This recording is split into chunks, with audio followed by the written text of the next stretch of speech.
Hi and welcome. I'm Steve Martirano, and this is the Behavioral Corner. You're invited to hang with us as we discuss the ways we live today, the choices we make, the things we do, and how they affect our health and well-being. So you're on the corner, the Behavioral Corner. Please hang around a while. Hey, everybody. How you doing? Welcome once again to the Behavioral Corner. It's me, Steve Martirano. This is my corner. This is where I set up shop. What we do is talk about everything. I always like to say that it's a podcast about everything because what we cover on the Behavioral Corner is a very big topic. The term we use, and it's used in the industry, is behavioral health. That's everything we do, all the decisions we make, all the lives we lead, and how that affects us physically, psychologically, and spiritually. So you can see it's a big topic. We are using the occasion of this special edition to reintroduce ourselves. We've been doing this now.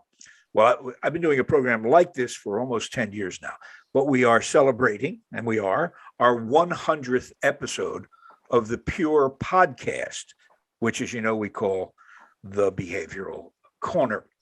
I have to take a moment here to mention once again our partners. We have a great relationship with our financial underwriters, Retreat Behavioral Health.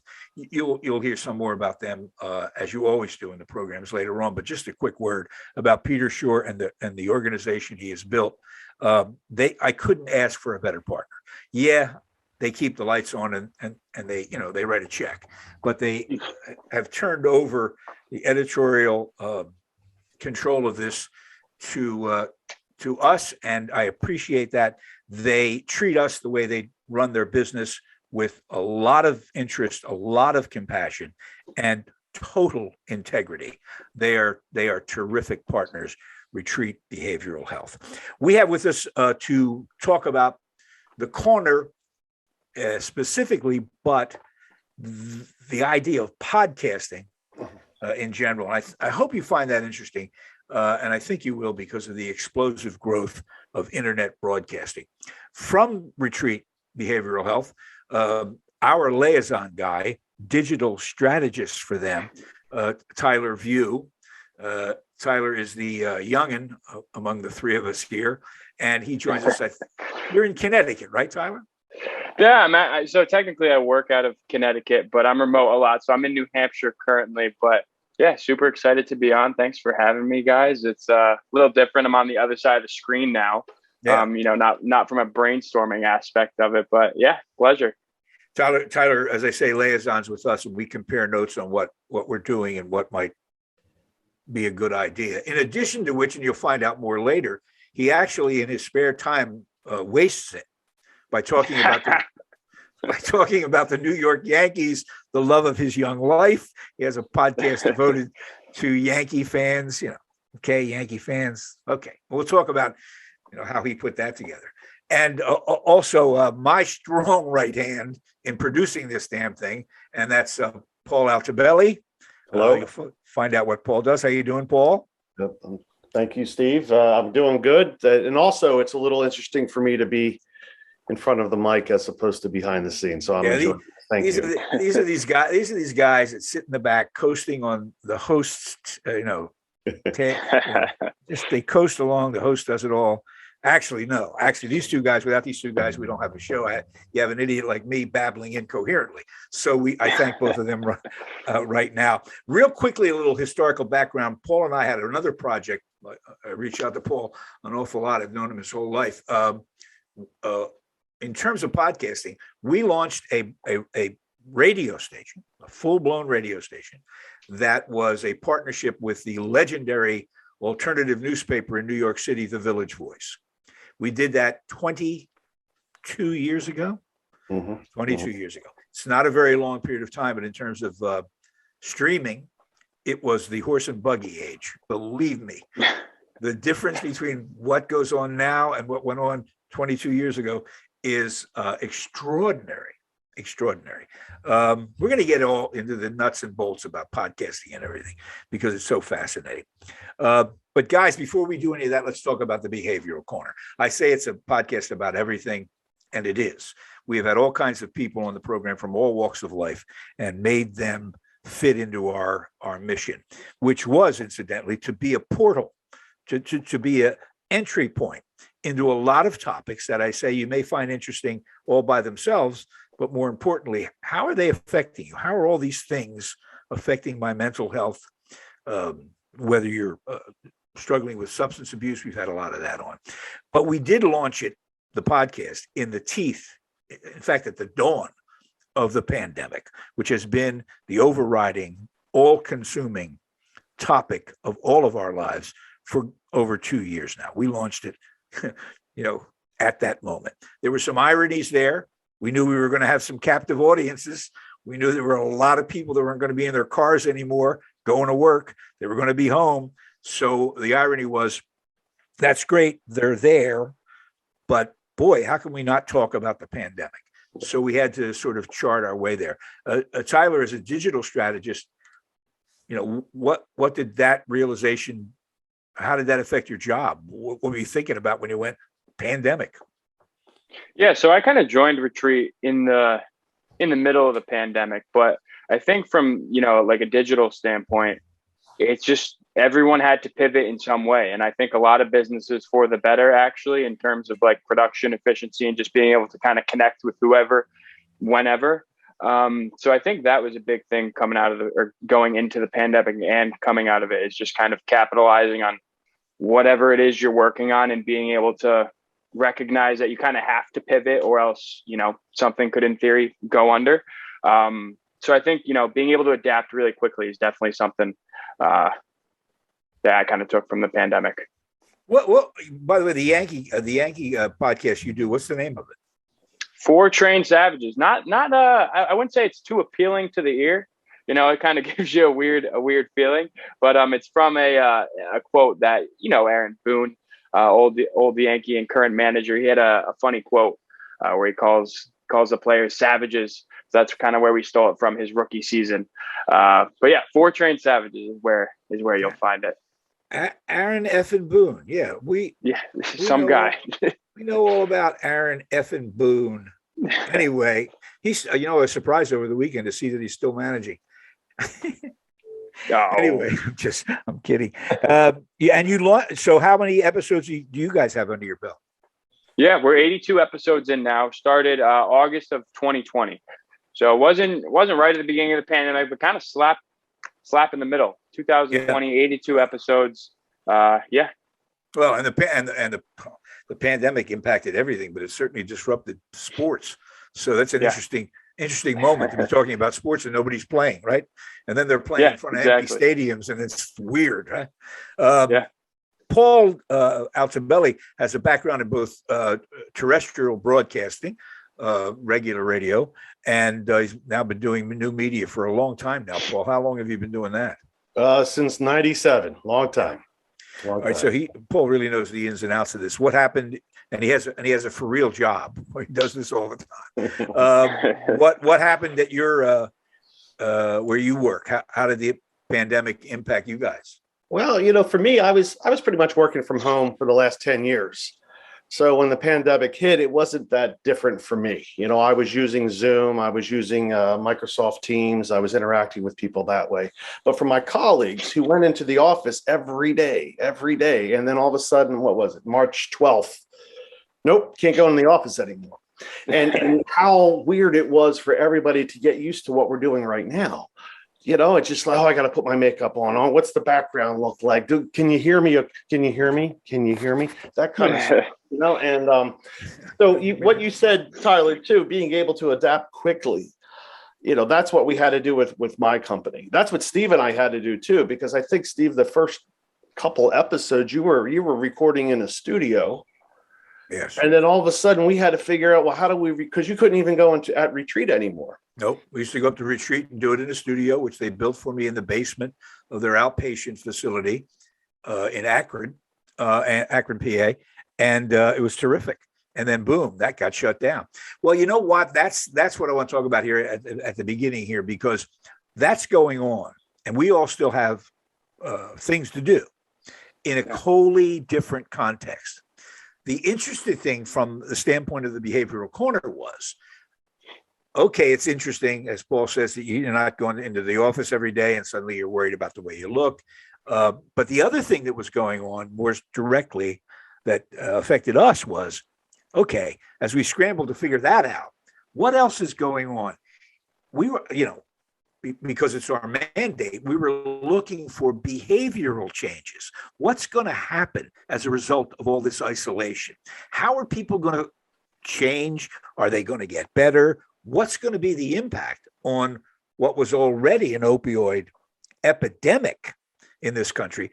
Will it diminish the number of people who struggle with substance abuse? Will it increase because of the isolation? Tyler, you guys, from a standpoint of, the people looking for treatment, had all kinds of problems to handle on both levels about how do we treat these people and what's going to happen if their behavior changes. You've seen that every day for a couple of years now, right? Yeah, absolutely. And I believe, I know there's a report that came out towards the end of last year that they were saying, usage in alcohol and in opioids has kind of spiked, at least where I was in the New Haven area in Connecticut, all around because of the pandemic, which was, something to see in terms of, from a behavioral health setting. Yeah. Alcohol sales were the first, I think, indicator. They just leaped immediately. And it followed. Substance abuse was going to be the same thing, idle hands and all of that. There's a horrific toll in overdoses as a result of the pandemic. And I don't believe the wave has crested yet on the psychological damage that has been done.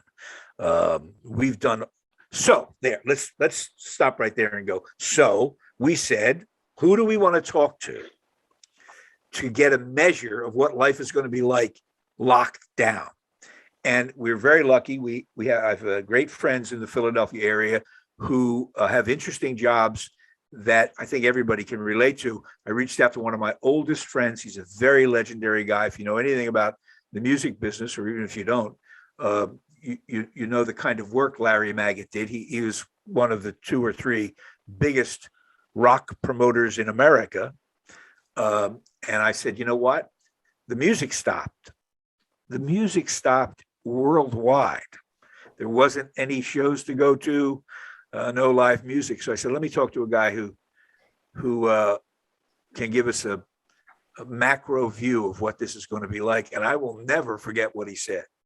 You remember, Paul, he told us right off the bat. I said, well, what's it going to be like? He said, well, you know what? Somebody's going to have to be the bird and the canary here. And you're just going to have to wait for one of these bands to say, well, okay, if they can come see us, we'll go out there and see whether it's a good idea or not. And he took me through the various venues that, might be available and when. And he got to Broadway. I'll never forget this. Now, he has a lot of experience in mounting Broadway plays, Tony Award-winning stuff. And he said that he thought Broadway would be the last place that live performances would occur. And he was right. Yeah, he was absolutely right. And he talked about their old buildings, their circulation is bad. People are sitting on top of each other. He said, the coast is going to have to be way clear because the minute somebody coughs or sneezes, it's over. We're still living in that world on Broadway in terms of show business. They're closing shows on Broadway even as we speak until this spike goes down. But Larry was a good guest. I know you loved it, Paul, because you love music and you had a background in broadcasting that involved music. What did you take away? It was a pretty grim picture he painted, wasn't it? It was scary as a person that loves going to shows and then thinking, am I ever going to see a live show again? Yeah. And that was a little scary because that was our first show, Steve. That was June 2nd, 2020. So what we were right in the throes of it, right? There was still a lot of uncertainty going on with COVID. We didn't know where it was going to go, who's going to get sick. Remember, at that time, we thought if you got it, you were going to die. I mean, that's how scary it was at the time. And to think, am I ever going to go to another show again? And that was really, really scary. But in jumping off of Larry, we also talked to Merrill Reese and Ray Didinger, where we were talking about sports in a very similar sort of, These two guys are Ray is a Hall of Fame writer and author and covers football, has for 100 years. Merrill Reese is the voice of the Philadelphia Eagles, and again, live entertainment and sports. One would have thought, well, these will be diversions while we're all locked up, but they couldn't get it together. Tyler, what were you hearing from your guys that were trying to talk about baseball in the middle of all this? I mean, we're just trying to talk about something, whether it be like ranking players from position to position, or just, the two sides were arguing for so long before or after, the pandemic had kind of settled down. The players union and, Major League Baseball were arguing about, what the parameters were going to be, how is their salary going to be prorated. They're just picking sides and stuff like that, and kind of talking about anything, that would kind of occupy us almost at that point. Because there wasn't anything going on in the field, and there was nothing happening in terms of team transactions. So we were kind of just going with the flow. I mean, I had no idea what I was doing when I started this whole thing. And, I still don't know if I do, but it's going. So, and nobody had a program. I mean, nobody had a program because I used to sit around early on after speaking to these people on the show, knowing that these are devastating psychological. I know it sounds silly. We're talking about football and people are facing a life-threatening disease, but in our world, there's a behavioral health component. And it was awful to think that the isolation and the fear of this disease would also cut you off from diversions. I mean, that's after all what entertainment is, and sports and music is a diversion. It's a way to get away, and you couldn't get there. So we started looking really hard for areas that we ought to be able to access and how we were going to get there. And I remember thinking, wow, if I was in charge of things, I'd really go to work on Major League Baseball and see if I could help them figure out a program that would at least protect the players. Maybe they could play in empty stadiums, and baseball didn't have a program. They didn't know what to do. We couldn't test people. People couldn't get tested. We didn't know where the tests were. So that was a mess. And then I guess a year into it, we finally started to see sports in empty stadiums, which was also kind of strange. And there was a price to pay for this. People were not happy.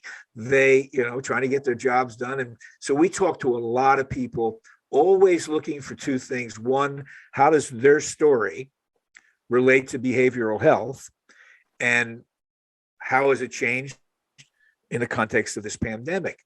Some of the more notable ones that I can think of was, domestic abuse spiked during this, people trapped in the house on edge. So we did a show, one of our better shows, I think, because we had a great guest on toxic relationships. Yeah. And what happens when you find yourself living with somebody, and it's not just that you don't get along, but that there's a poison in the relationship that has real effects, and they're terrible. Erin Riley is a friend of ours. We've known her for years. She reached out to us and said, "I'd like to tell you my story," and it was a good one, right, Paul? Oh, yeah, it was a good one. And now, although Erin's story was of, 10 years ago or so, her message about being in a relationship like that and two people together, and you think that was exacerbated with the pandemic, where two people were stuck in the house at the same time for a long period of time, and how that story must have mattered to other people, because it's one of the highest listened to programs we've had.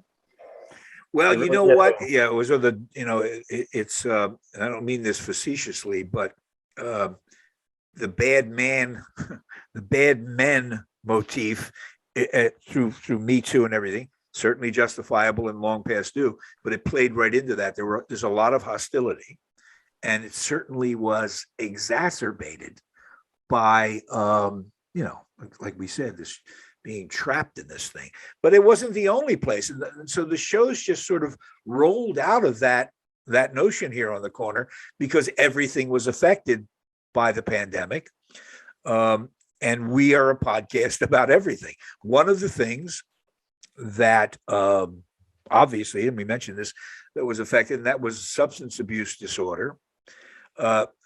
Tyler, you guys, in terms of a digital strategy, had to be very aware of the circumstances that were going on and who you were talking to. How did your digital strategy, how was it affected for those people in crisis over substance abuse? Yeah, I think we just had to really take a look at, kind of how we were reaching people as a whole and in what terms.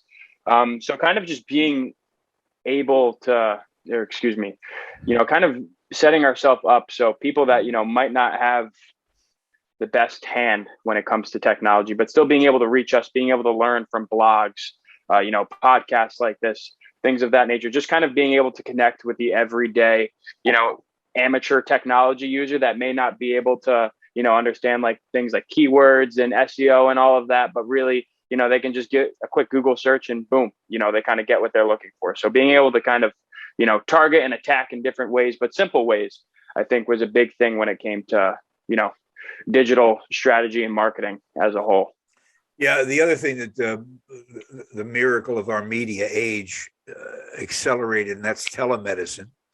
I'm sure many of you had the opportunity to talk to your physician this way over a FaceTime or a Zoom call. I had some minor surgery done on a carpal tunnel thing, and I got a kick out of it. They said for your consultation, you do it online. And I'm thinking, do what online? I'm going to show you my arm. It hurts, right? But it was great. He went, show me where it hurts. Oh, right here.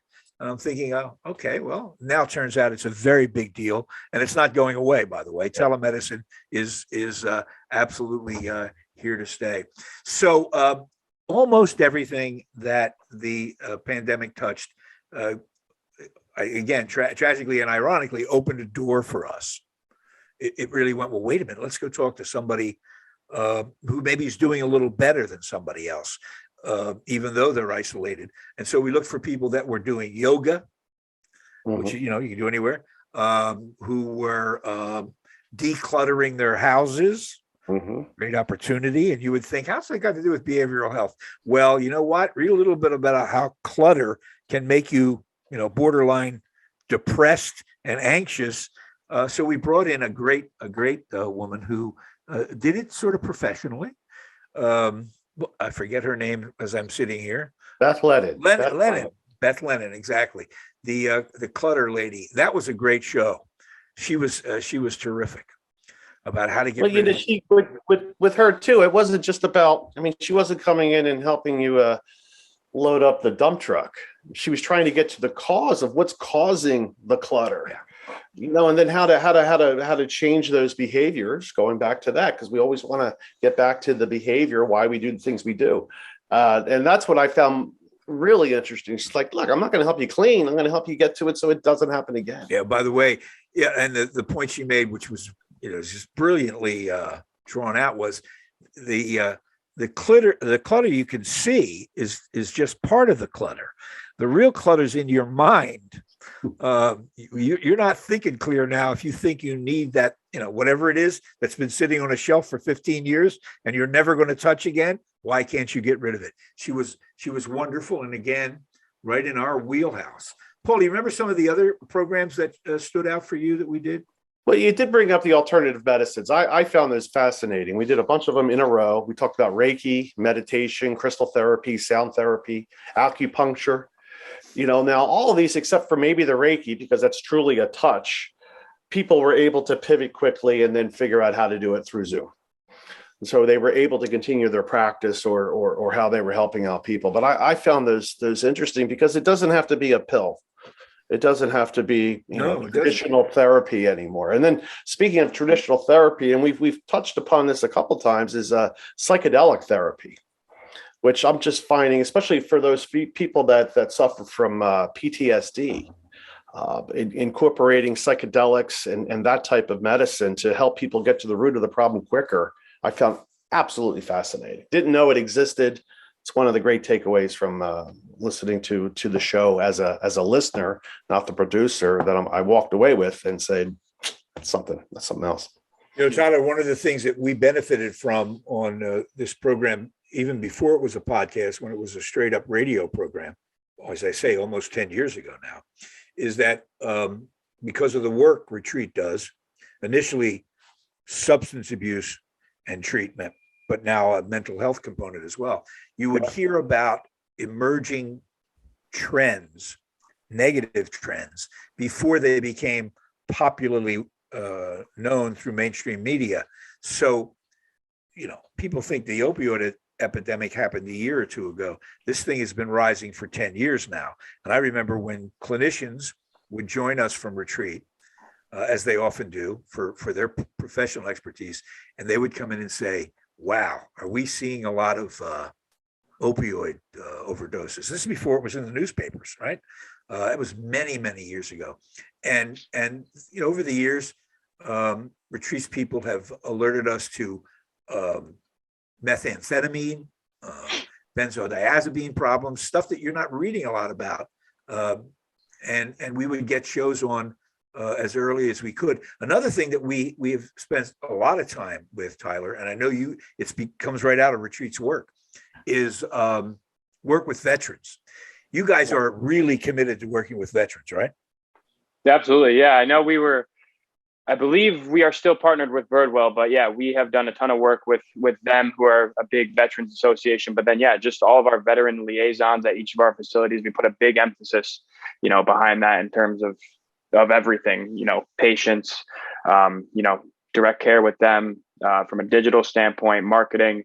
A lot of veterans make up a big part of our patient population, and they're obviously, of course, very important to us. Yeah. And a huge problem. We think that we see someone who's been in the military, and once you thank them for their service, which is nice, but it's, what does it mean that you're done with it? Well, I've done my part. I've thanked them for their service. Well, no, you haven't done enough. Educate yourself on what post-traumatic stress is.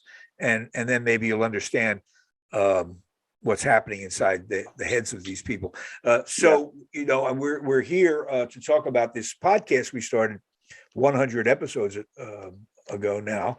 And listen, there's no way to avoid tooting your own horn every now and then. And I like to think that even if you don't find the show particularly interesting or compelling, or you can't directly relate to it, I guarantee you we're a little ahead of the curve. I guarantee that you will hear about things and maybe pick up some tips about what to expect from other people's experience by listening to something like the Behavioral Corner. Case in point, everybody knows that people take their own lives. It's horrible and devastating when you hear the story, but when you hear someone tell you their story about it, it becomes almost an overwhelming experience. And often we have had difficulty asking people to talk about it because it's tough. We were incredibly lucky in finding a young woman who had a heartbreaking story of losing not only her newlywed husband, but her mother to suicide in, I think, the span of months. Wasn't it, Paul? Yeah. Sarah Tinsley Puma. Absolutely smart, a beautiful woman. She's a lovely child. And she sat and told the story, and it wasn't maudlin.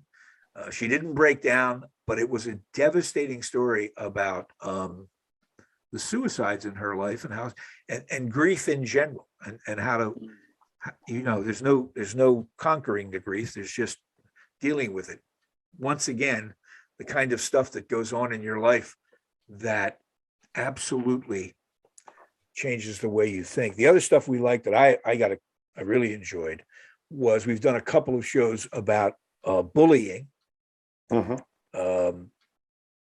From a standpoint of how schools handle it. There's a couple of great shows on anti-bullying. And then most recently, we had a fellow who gets his head right by devoting his time to jujitsu. Yeah. And I had to be talked through this. Paul said, I know this guy, you should talk to him. And I go, yeah, I know all that Eastern stuff. It's supposed to be good for the head and all that. Jiu-jitsu, come on, throwing guys around.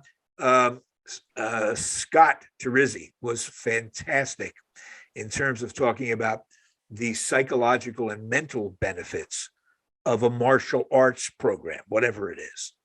And the reason I think of him in terms of bullying, he said one of the greatest things I've ever said. I said, how do you reconcile the fact that we talk about jujitsu as this, Eastern meditative thing where you get very competent at protecting yourself, right? But you really get less aggressive. And every movie I've ever seen, that guy winds up at the end of the movie beating the bejesus out of everybody, right? And I said, well, how do those things? How do you become, a kung fu master and then not beat people up? And he said, I'll tell you what. He says, if your kid has a tendency to bully, teach him jujitsu, and it'll stop. He said, on the other hand, if your kid's getting bullied, teach him jujitsu because it'll stop bullying him. I thought, well, there you go. So that's the kind of stuff we're bringing you. Okay, and let me tell you, this is self-serving. We're proud. We've done hard work. Paul's killed himself. Tyler's been invaluable. I told you about retreat, but it doesn't mean anything if people can't hear you. And so we want to take a moment here towards the end of this to give you a real snapshot of podcasting, because you may think you understand it. I thought I did. Turns out I don't know a thing about it. I know more now than I ever did. But I thought, I've been doing broadcasting my whole life. Would you just point me to the camera, give me the microphone? Not different game. First of all, just some statistics.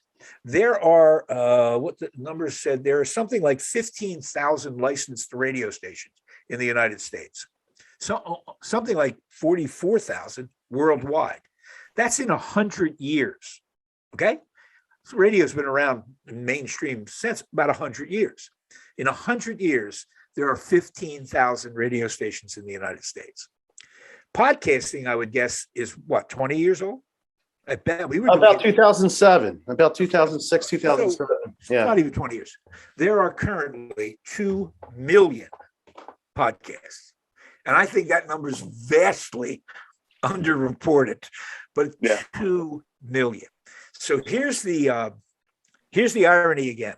While it's never been easier for you as an individual sitting anywhere you are to get something off your chest, never been easier, costs nothing. For $25, I'm sure you can be podcasting. The problem is the signal to noise ratio is out of control. You got to break through. Tyler, how many Yankee podcasts do you think there are? Yeah, there's a bunch. I mean, especially when I kept looking, at least 100, that are fairly new as well. Just from a quick search, you find a ton. Yeah. Well, you can imagine how many are involved in mental health or substance abuse. There's an enormous potential with podcasting, but it is a different animal. The rules are different. And really, unless Paul McCartney is going to be your co-host, or Jay-Z will come on the show every week, you've got to learn how to play this game. Paul has been Tyler as well, have been great guides to me, an old dinosaur here, about how to play the game of podcasting. We just wanted to give you guys a little heads up if you're thinking of doing this. The first piece of advice I would give you is please don't. But if you insist that you want to have your own podcast, knock yourself out. Just make sure you understand what you're doing. When I read that Michelle Obama was going to have a podcast, I was depressed for half a day. And then the idea of her husband sitting down with Bruce Springsteen, I thought, can't you two guys do something else? I mean, why do you have to podcast? I'm having a hard enough time. Paul, what's a couple of things we got to know? What, for instance, is SEO? Well, that's search engine optimization. And I didn't really think much about SEO when it came to the podcast until we were about 50 shows in. And I realized, especially when you talk about the noise, right? And we'll say for baseball, right? So if you type in Yankee podcast, you're competing with 99 other podcasts associated with Yankees baseball. So what I came to start to realize is that I have to approach the title of the podcast and the description of the podcast as if I'm building a website, because that's where search engine optimization comes from. All right. It comes from my phone. Comes It from comes Louis from- Armstrong. Comes from Louis Armstrong. Louis there. No, it comes from search engine optimization is things that you do to the website so that the search engine can identify what the website's about and associate it with whatever somebody's typing in. And I said to Steve one day, I go, that's the approach we need. We need to add more keywords into the titles, more keywords into the summaries of what we're doing here, so that when people are typing something very, very specific, I don't know, like teaching urban kids how to write. Remember that show, Steve, with Tim Whitaker, right? A lot of, yep. If you just write, a podcast on writing, you're not going to get found, right? But if you get very specific, and we get specific with the way that we write our titles and summaries, we've got a better chance of showing up. Tyler, your digital strategy is predicated on understanding how to do that, right? Yeah, I think, Paul, I focus a lot on the social media advertising aspect of it. So I think Paul is definitely much more qualified than me when it comes to, speaking of SEO and PPC and things of that nature. But yeah, certainly. I mean, you kind of have to have a vast understanding of the majority of it, I think, to apply it in any digital area, whether it be Twitter, Instagram, a website, a podcast, social media, whatever it may be. Yeah. So when we began to understand this game, I mean, it's not a question of if you build it, they will come. You've got to build it, and then you got to let them know it's there. I mean, otherwise they'll never find you. A couple of things that Paul led me to, I've tried to get better at. In particular, since I write most of the stuff you see here. Micro writing is a whole branch of expressing yourself that you can, I think they have books on it now, but when I first discovered it a while back, I thought, wow, clear and concise sentences that tell a story in not more words, but fewer words is the game here now, which is a great technique. I mean, it made Hemingway a Nobel Prize winner. The guy knew how to just polish the stone until it gleamed and there were no extra words, none. And I thought, well, hell, this can make me a little better writer. Then that's a good thing. And I still enjoy doing that. And nothing pleases me more than when Paul goes, nice, I like that one. Because most of the time I miss the target. I'm running all over here. No, you got to put okay. So I'm loving that. It's critically important. If you're following along at home, you want people to find you. Maybe you want to talk about, let's say, treating depression. Please don't just say we're talking about depression. You will get overwhelmed by the number of places where you can find out about depression. So be as specific as you possibly can.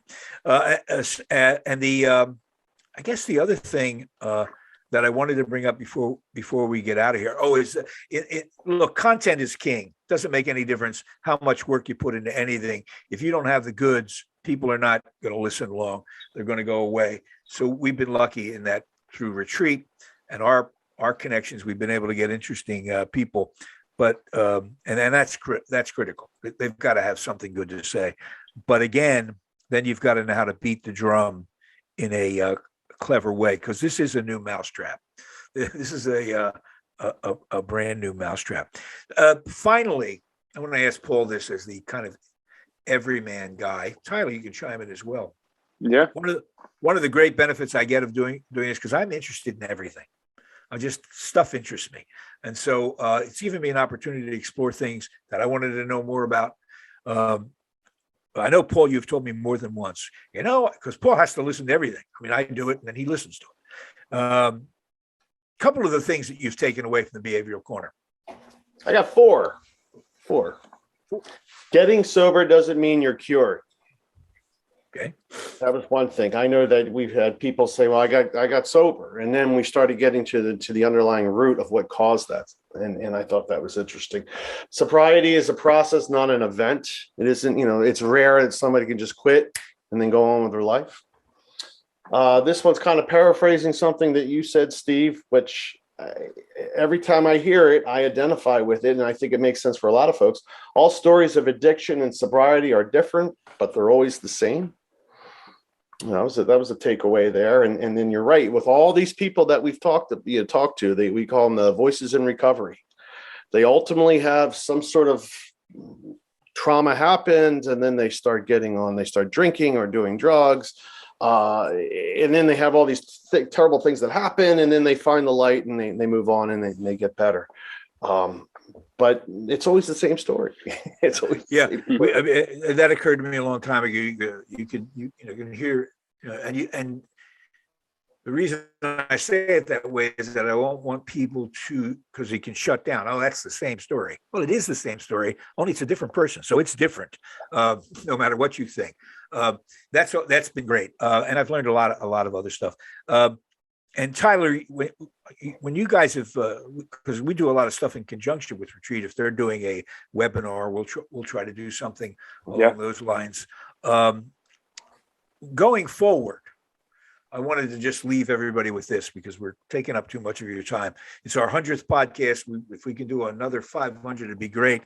But the ones we've done still exist. One of the great things about this, as opposed to radio or television, unless you're recording it, it's gone. It goes out in the air and it's gone. Podcasting, if it's done properly, can be a library. You go to the behavioralcorner.com site, not only will you see what the episode is that we've just posted, but every episode we've done is there. It's a great resource. So we would leave you with this. We thank those of you who have found us and let us know about it. Others who have not, we hope you guys do. We hope the people that are listening tell others about it, because it's absolutely critical that not only do we understand social media, but our guests understand it and help spread it. We want to hear from you. Very definitely, we want to hear from you. And we have thick skin here, so we're looking for a critique. That's always valuable. More than that, we're also looking for ideas. What's happening in your life? What's good about it? What's bad about it? What have you done to create a better behavioral health profile for yourself? It's our mother's milk. It's what we do. It's what we do. And you may think that your story doesn't relate to this, but I guarantee you it will. That's our job. We will make it relate and turn it into something we hope is valuable. So I want to thank Tyler, of course. I want to thank Paul for sure. And as I said, everybody at Retreat Behavioral Health. This has been it's like a labor of love.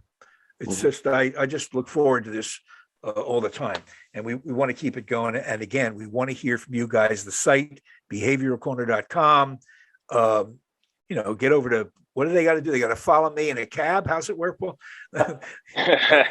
We're just hoping that people give us a good review on Apple Podcasts or Google Podcasts or Spotify, and that they share. Sharing has been one of the most important things for us. Our best shows have been the ones that people have said, hey, Mom, listen to this, and they post it on Facebook or Twitter or wherever. That's always been a positive thing. Posting and sharing, and then leaving reviews. And when you're done doing all that for us, you'll have our eternal gratitude. And if you have any spare time at all and want to find out, for God knows why, what the Yankees are up to, Tyler, I'm killing Tyler over the Yankees. It's not that I hate the Yankees. They have a great, glorious history. It's the fans that are the worst. Can't stand Yankee fans. Yeah, it's just they're the worst. They just are the worst. You're the notable bad exception. Group of people. You're just a notable exception, but you're young. I guarantee you'll become as obnoxious as the rest if you continue supporting that baseball team. Oh, don't worry, Steve. I must shield myself a little bit to you guys from the obnoxiousness, because it's there. It's your birthright. Anyway, thank you all for your time. Thank you for the 100 episodes. Those people who have been on with us we'll always be grateful for them being so candid and helpful. And keep looking for the Behavioral Corner. We're going to be hanging. We're going to be talking about everything. Take care, everybody. Thanks, guys. Retreat Behavioral Health has proudly been serving the community for over 10 years. Here at Retreat, we believe in the power of connection and quality care. We offer comprehensive, holistic, and compassionate treatment from industry-leading experts. call 855-802-6600 or visit us at www.retreatbehavioralhealth.com to begin your journey today.